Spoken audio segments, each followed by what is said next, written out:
Welcome back. This video lecture will cover a history of programming languages. The history of programming languages, a brief version, not the drunk version, although that might be fun to do. Most of this history is tied to computers, but before we had actual computers, Charles Babbage conceived of the analytical engine, and Ada Lovelace wrote a few programs to run on his conceptual machine. Although they never built it, it turned out her code was perfect. Yes, it has been tested and verified that had they built the actual hardware device, Ada's programs would have worked.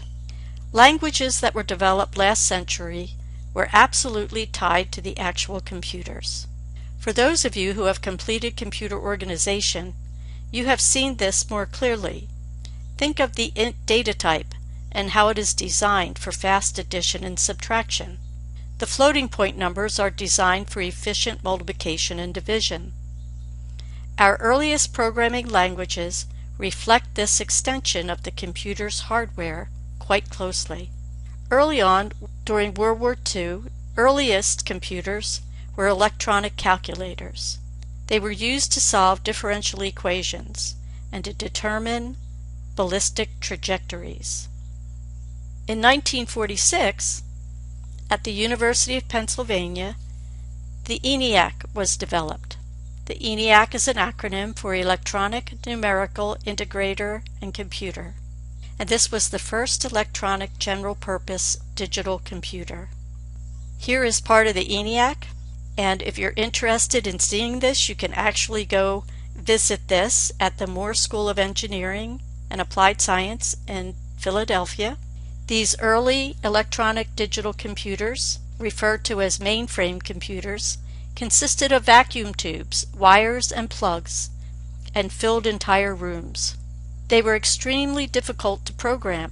To enter or modify a program, a team of workers had to rearrange the connections among the vacuum tubes by unplugging and replugging the wires. With thousands of wires involved, it was easy to make a mistake.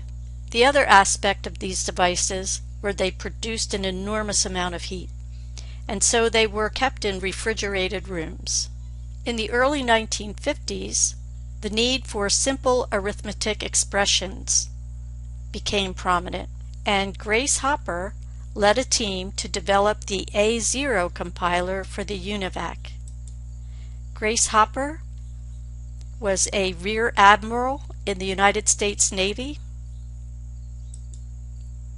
Prior to joining the Navy, Grace Hopper earned her PhD in mathematics from Yale University and is considered one of the first and early leading computer scientists. She came up with the idea of a machine-independent programming language, and this led to the design of Cobalt. Here is a picture of the UNIVAC that she worked on, and the UNIVAC eventually was used by CBS to predict the outcome of the 1952 presidential election. With a sample of just 1% of the voting population, it correctly predicted that Eisenhower would win the election. During this time frame, John Backus developed speed coding for the IBM 701. So he was another leading influencer in early programming languages development. In the 1950s, two prominent high-level languages were developed, Fortran and Lisp. John Backus was the lead on Fortran, and this is a mashup for formula translation. That's where the name is derived from. And it's considered to be the first general-purpose compiled imperative programming language. It was especially suited to numeric computation and scientific computing. John Backus worked for IBM. And here is a picture of a punch card. Punch cards were the original way of putting Fortran code into a mainframe computer. Although this doesn't sound too good to us today, it certainly had its advantages over switching the wires on the front of the giant computers. Each card held a one-line instruction. We see at the top here z sub 1 equals y plus w sub 1, and that instruction then was keyed in by a person who did the data entry on the punch cards. And once the entire program, line by line, one per card, was finished, then it would be fed into the computer and run. One interesting thing to note about this, the actual code started in column 7. So columns 1 through 5 were reserved for special uses of the computer. Column 6 had to do with control, and then the actual instruction was punched into columns 7 through 72, as column 73 through 80 was also reserved. So you couldn't be too wordy with the names of your variables. As we notice here, z, y, and w are not very intuitive, not the way we code today. Here is a sample of Fortran in the 80s. This is using Fortran 77 version, and this program finds the greatest common divisor using the Euclidean algorithm. So we see there's the main at the top, program Euclid, with a function for computing the greatest common divisor below it. Take a look at the if statement in the function below here. Notice the little 1 out front? Now, all of this code had to start in column 7 even when you wrote a program or typed a program. And that 1 there is a control that the last statement in the if clause says go to 1. So this is the way Fortran code looped, much like assembly code that you practiced with in computer org. Lisp had more to do with information processing than calculations and formulas the way Fortran was designed. And this was developed by John McCarthy at MIT. Lisp was powerful and elegant and was designed to do list processing. So the name Lisp is a mashup of list processor.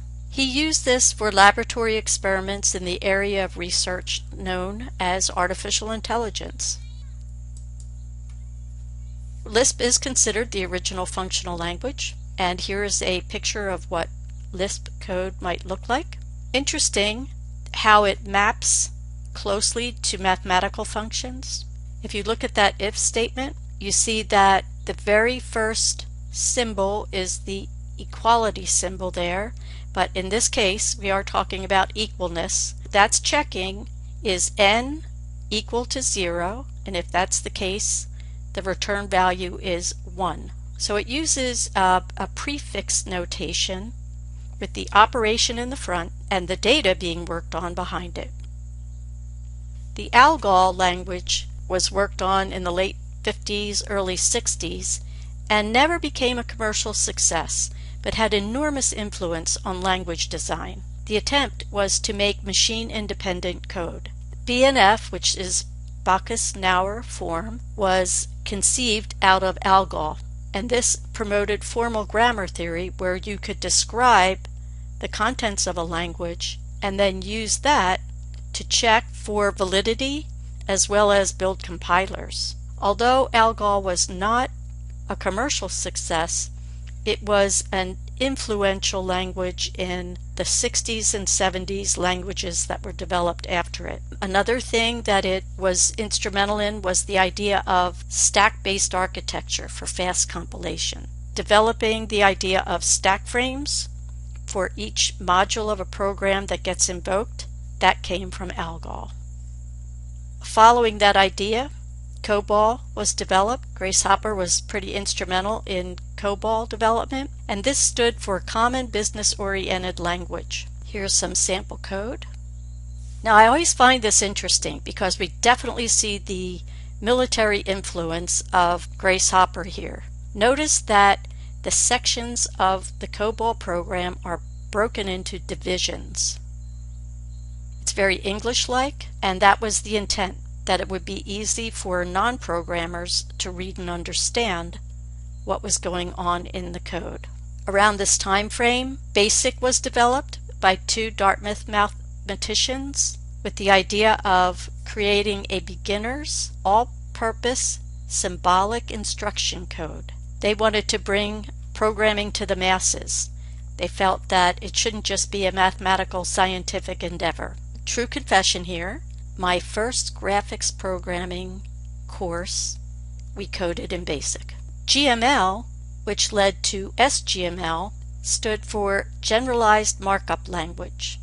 And again, here we're talking about more information type of processing where these people were building documents. They wanted a way to separate the content of the document from the formatting and the editing of the document. And GML into structured GML was their language of choice. Rolling into the 70s, this brought the need for better systems programming languages, building compilers, operating systems, and the C language was developed in the early 1970s by Dennis Ritchie for the main purpose of writing the Unix operating system. The C language gets its name from the letter C because it was an improvement upon the language B. So these gentlemen that were working on developing these at Bell Labs kept it simple in their naming conventions. Once we had these devices, now we had the need for different types of computing.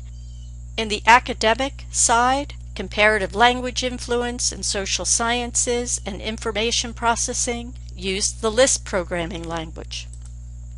The scientific and mathematics community and engineering were interested in algorithms and processes. So their programs that were very algorithmic driven, that focused on computations and step-by-step processes, used Fortran. Businesses such as banking and insurance were very data-driven. They needed to do lots of transaction processing, and they leaned on Cobalt for this. And the documents world was interested in publications and manuals and being able to easily format, edit, and print these documents. And they leaned on GML and SGML, which led into XML and HTML that are widely used on the web. Our technology progression has certainly influenced our languages. The mainframe era, Fortran, Cobalt, Lisp, even BASIC originally, and then into our PC era, where we wanted to be able to write programs and run them on different types of devices. C became popular to develop compilers and operating systems. Into the network era, with the World Wide Web being influenced, again, this idea of separating the content from the formatting. The SGML world led into HTML and XML, and that is pretty much everywhere in our programs that we use on the web, and we'll look at that more closely soon. Using websites became influenced by the three-tiered approach in developing applications and systems for event-driven and GUI models, where we have a client side, a server side, and a back-end database. And now we're into the wireless mobile storage in the cloud IoT era, where the MVC, Model View Controller project organization, is the way we program things for apps. Now this maps along the lines of the three-tiered applications, where the view is like the client. That's what we see on our mobile device. The controller is similar to the server and the three-tiered applications that control things, and the back end is the model or the data that we use. Another very interesting thing to take a look at is the TOB Index. Going to pop out there. And the TOB Index tracks the most popularly used programming languages. So scrolling down here, we see that right now, August 2020, the C language is the most prevalent language being used. That may be a little bit of a surprise to you, but with all the Internet of Things embedded devices, C is a really good language for these small programs that we embed in things such as microwave ovens and baby monitors and what have you. Java has slipped into second place, followed by Python, C++, C#, Visual Basic, JavaScript, Those haven't changed much in the last year, but we see R has jumped from 20th to 8th position. R is used significantly in the data science realm. We see Go in 11th place, Swift in 12th place, and I'm going to scroll down a little bit, and there's Rust in 20th place. So all of your modern languages that you will be investigating are in the top 20. And scrolling down, most of the legacy languages, Cobalt, Ada, and Fortran, are all within the top 42 languages still in use. I want to point something out here before closing. Although Fortran and Lisp were among the first high-level programming languages, they have survived for decades. They've undergone a lot of modifications, and they have had a lot of influence on other programming languages that are in use today. So I hope you enjoy exploring your legacy and modern languages. Happy coding!